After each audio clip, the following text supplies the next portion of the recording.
Steph Thompson, founder of the London Voice Boutique. Welcome to LVB Presents. We're a voiceover agency based in Soho, London, and in this second series, we're going to take you on a little journey behind the scenes with some of our actors. But also, I'm going to take you on a detour and talk to people on the production side of the industry to give you some of the fun stories and advice from the other side.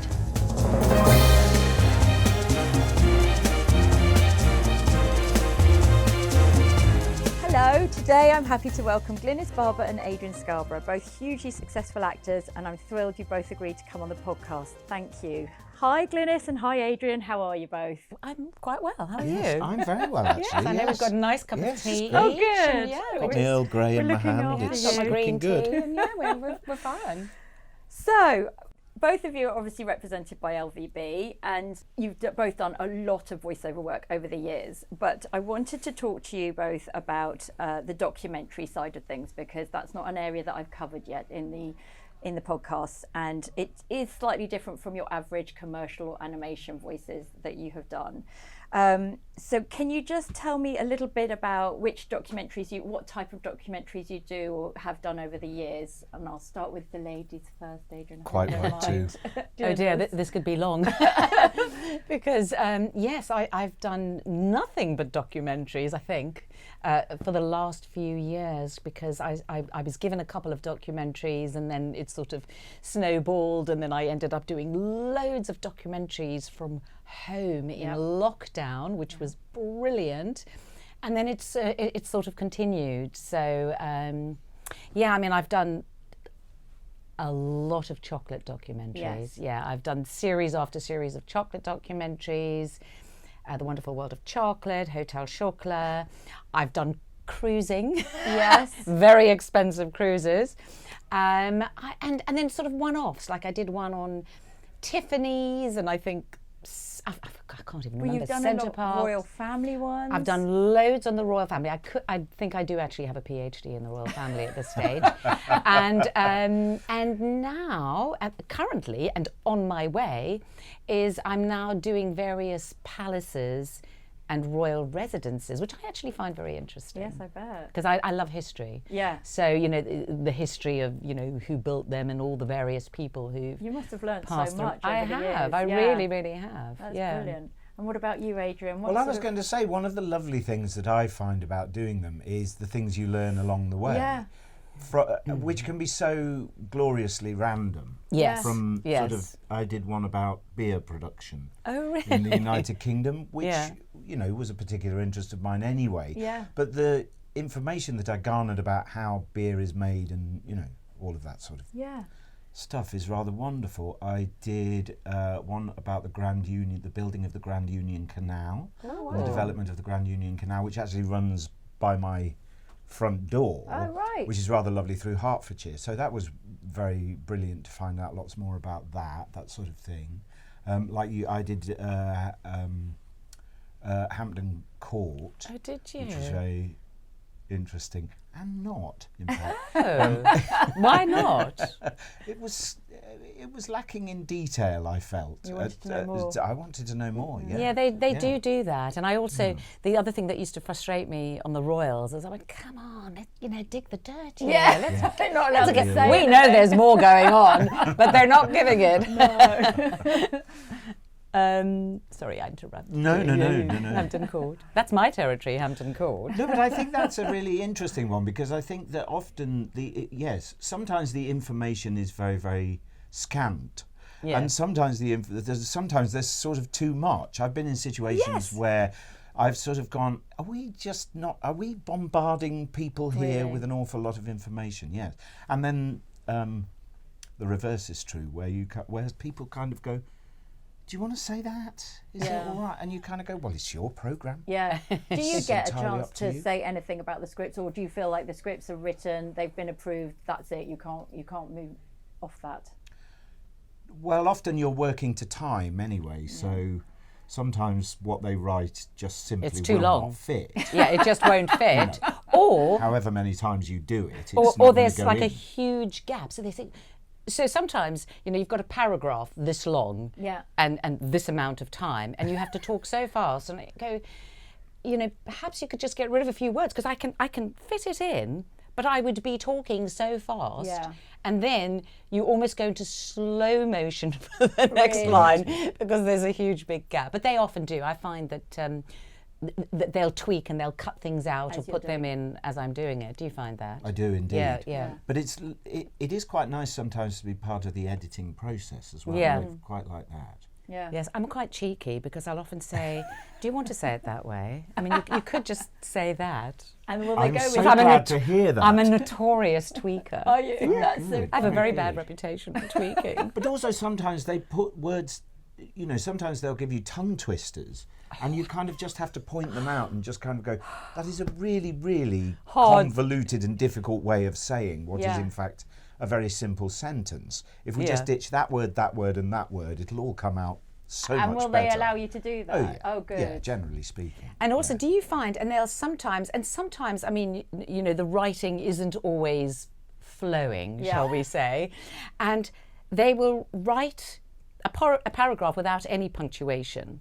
So you do you know what I mean? Yeah, exactly what you mean. Yeah. You two really know it. You really have to work out where it should be. And also, unbelievably long sentences. Right.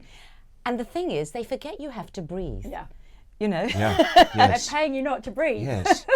Like they'll do anything. They'll go out of their way to not use a full stop. And you kind of go, it's so simple. Just put a full stop there Yeah. and then we'll carry on with the next sentence, please. Yes. Trying to find, the thing I love is trying to find drama in it.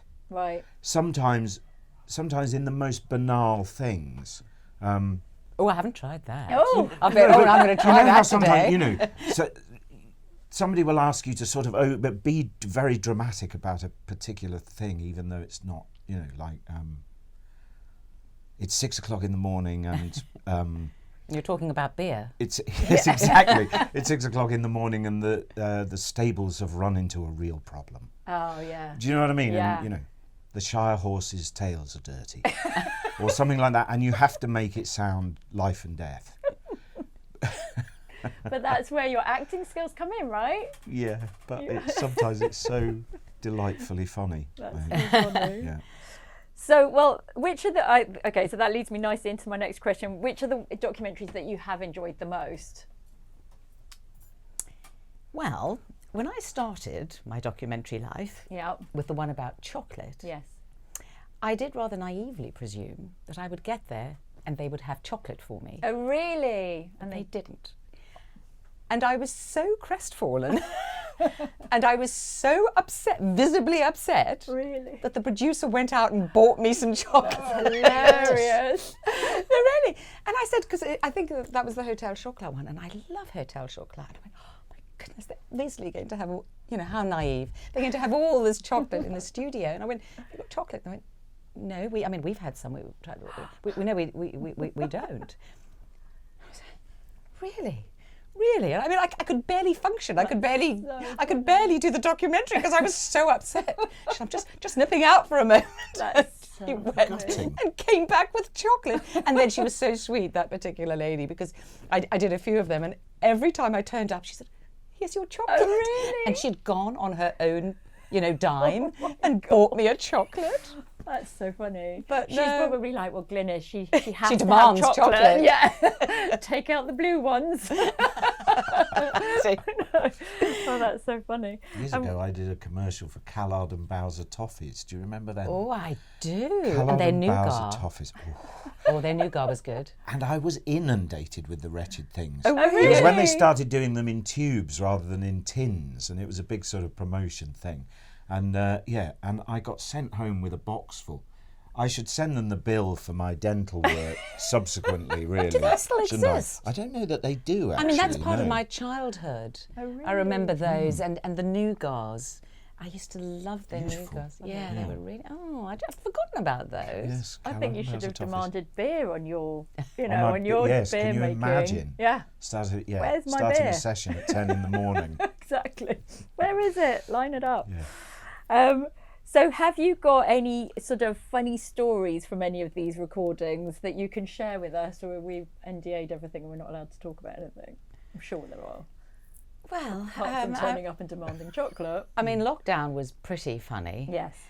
because I did a lot of documentaries in lockdown in the garden shed. Yes. And, you know, there wasn't a lot of sound in lockdown, which was great because there were no planes. There was a lot of birdsong. Yes. So we're going to have to go again because of those birds. And then the other enemy was rain. Yeah. So, I mean, and as you know, there was, I mean, for the first 3 months of lockdown, it was like a full-time job. I was doing, you know, I was sometimes doing multiple documentaries a day. Yeah. And I'd call Steph and I said, Steph, it's raining. I know. I'm about to start and it's raining. And Steph would go, oh my God, rain, what are we going to do? What are we going to do? And then the engineer, yeah, I can hear it. I can hear it. And it was so stressful. And I used to take all the pillows from, you know, because I wasn't soundproofed. It was literally the shed. And then I'd surround myself. I used to send Steph photos. Surrounded. I'd make, around the mic, I would sort of create, you know, this cushioned, a little fortress of pillows. So, all, you know.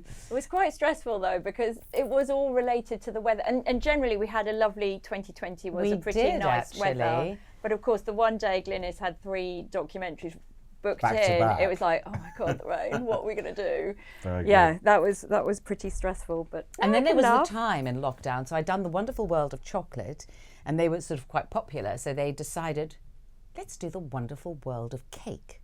So they did a 6-part documentary. Six documentaries on The Wonderful World of Cake. And then I remember the guy called you and he said, right, we'd like her to do them all in one day. Yes. What? Yes. Like, okay. My voice is pretty hardy, and, you know, I have done 2 documentaries in a day, but 6? Yeah. Oh, my good. I mean, that would take... Well, it would take him 15 hours. Yeah, it was insane. Anyway, we talked him out of that one. Yeah, we did. And yes, it was a bit much. I think I still ended up doing 3. I think you did, yeah. Did your shed over the course of COVID become more and more lavish? Did you sort of take more and more things in? Did you have, you know...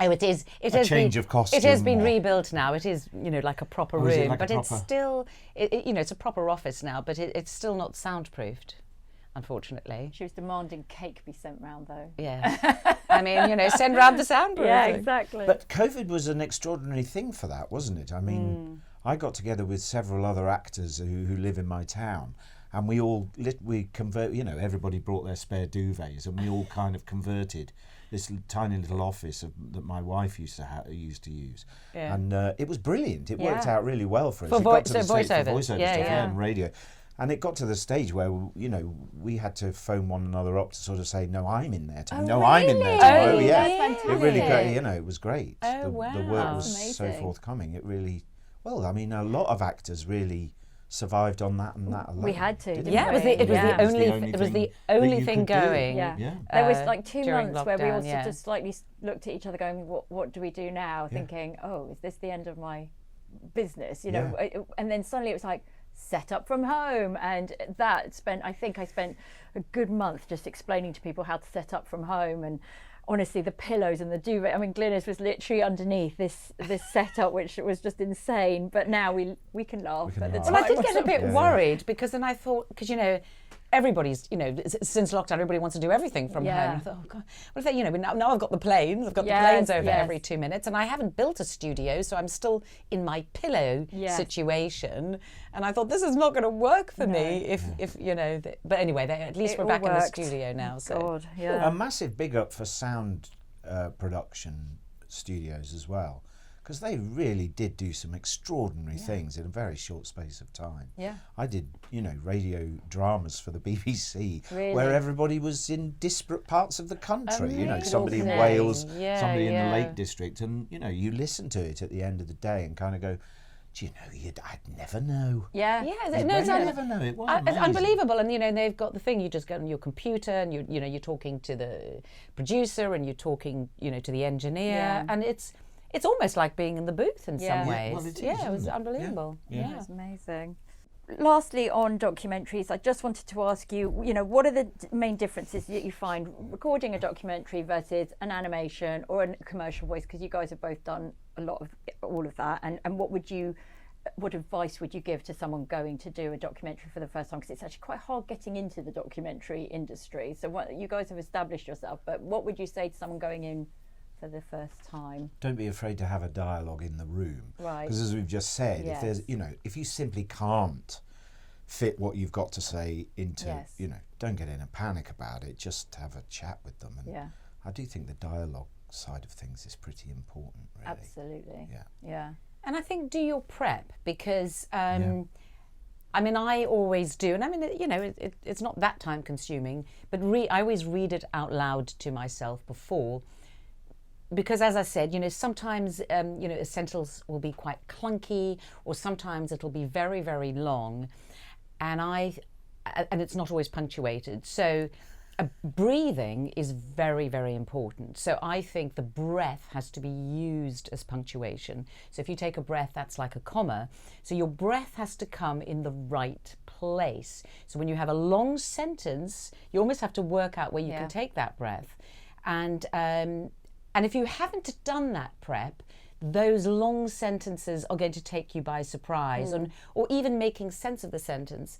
And it always amazes me, because the producers will always say to me that they find that most actors who go in have not prepped it, which I find amazing, but they say that to me all the time.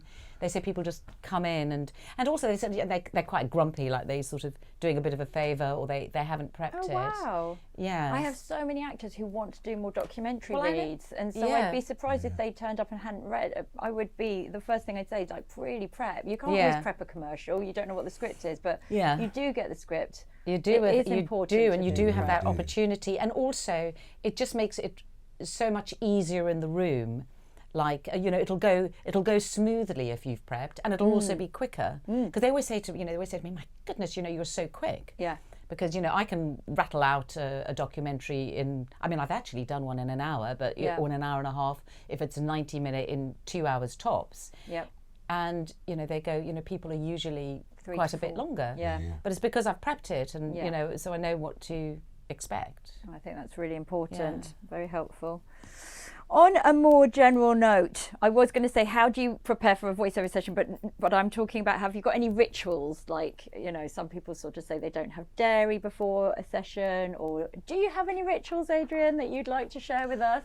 I do have rituals. Most of the time, if I'm coming into town, I'll be on my bicycle. Right. So I tend to hum and sing a lot as I come down the way. Yes, once I'm off the train, I'm kind of, nobody can hear me because the traffic's so loud, and maybe they can hear me. I've never stopped to find out. But yes, so I do tend to do a bit of that. What else do I do? Tongue twisters are always good. Make sure you've got plenty of water in there with you. I do like a cup of tea in there. I quite like, but I can drink my tea at many different temperatures. Right. So I don't mind cold tea. Oh gosh, that's just not acceptable. So I can have a cup there for Really? an hour and a half. Oh, stewed and cold. Yeah, and it'd still be all right. Oh, Don't bother me.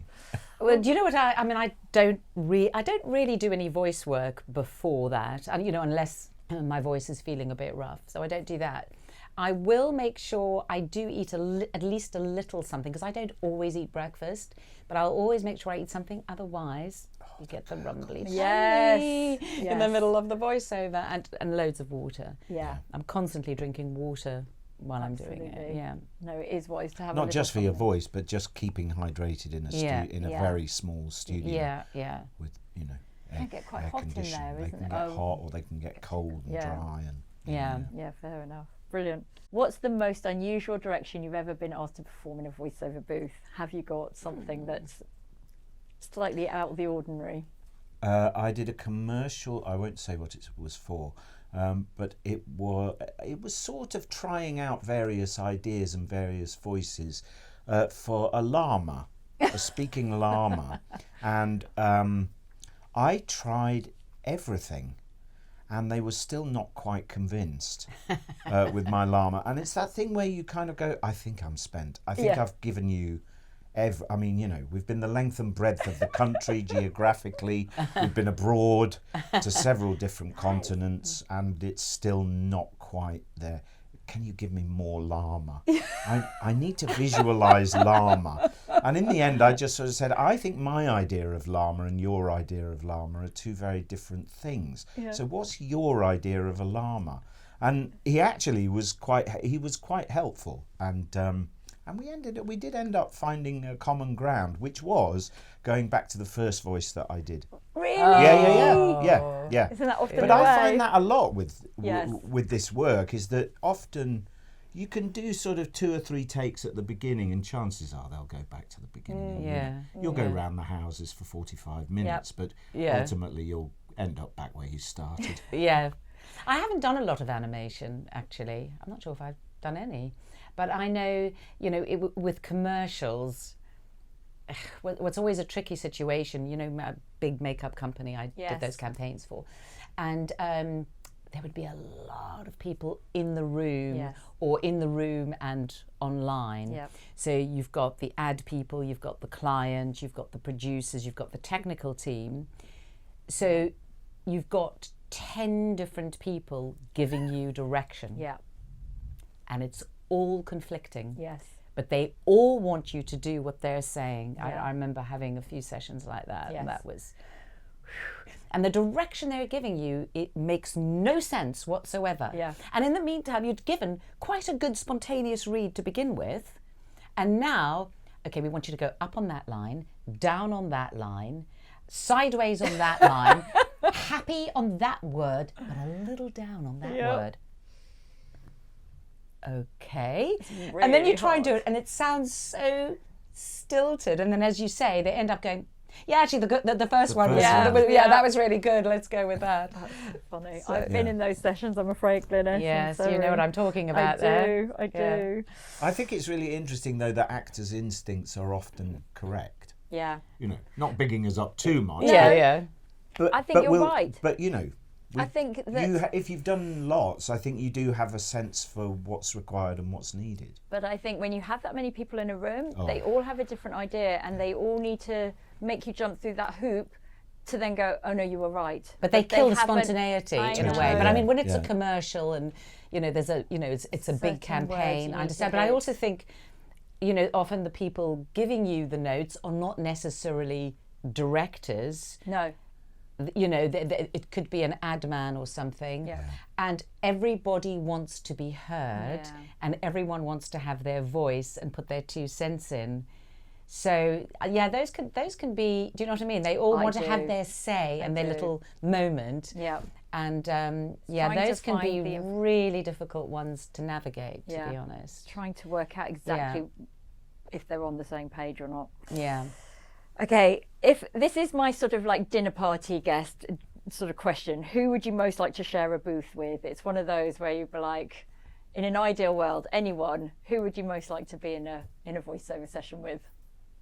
Well, having just met you, I think this would be quite fun. I would be very happy with Adrian, I have to say, especially if he does his llama. Oh yes, for sure.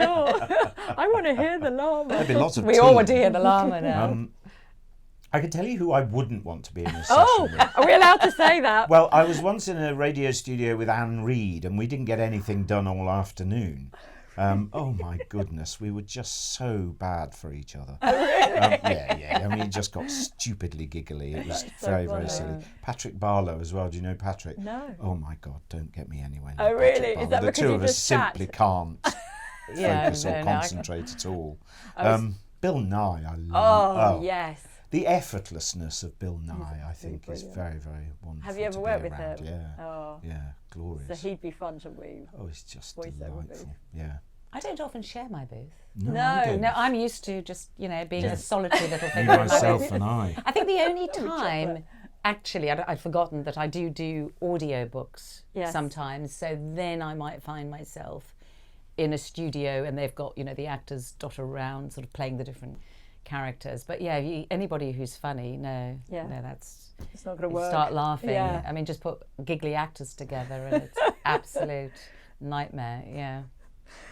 Well, my last question I ask everyone, if you may or may not do this, but it's 5 o'clock on a Friday night and you've just finished a voiceover session, where would you go in Soho? And don't say home. I never finish in Soho at 5 o'clock. Would you have gone? Where would you go? Shopping? Where should we go? Should we go to the pub? We could go Soho to the House? pub. I quite like. I tell you where I like going is the Cork. Do you know the Cork and Bottle, which is just opposite the Wyndham's Theatre? There's a little walk through to Leicester Square, and it's been there for years and years and years. I haven't been in there in decades, but I have some funny memories in there. Basement room, and it has lots of little nooks and crannies and a little cave where you can kind of hang out, and the wine list is immaculate. Amazing. But Sounds so is good. the French cheese. Is really? it? Oh, wine and cheese. My goodness. The perfect combo. The perfect combination. The perfect combo. Yeah, because if you've been avoiding dairy all day, Yeah. you can stock up again. You can. Oh, well, that's a good one to know. I thought it was only I like it singers there. who had to avoid dairy. Well, voiceovers as well, but I don't avoid dairy. I eat dairy and then I go in the booth. you're such a rebel. That's against everything I've told everyone. Is it? It's the first time. I mean, I know, when I was in Beautiful, the only non-singer, everyone said, I can't have dairy, I can't have dairy. I said, well, I'm eating cheese right now. I love that.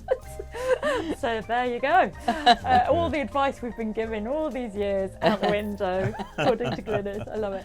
Well, thank you so much for coming in today. It's been brilliant and really helpful. So thank you very much. It's been a pleasure. Brilliant.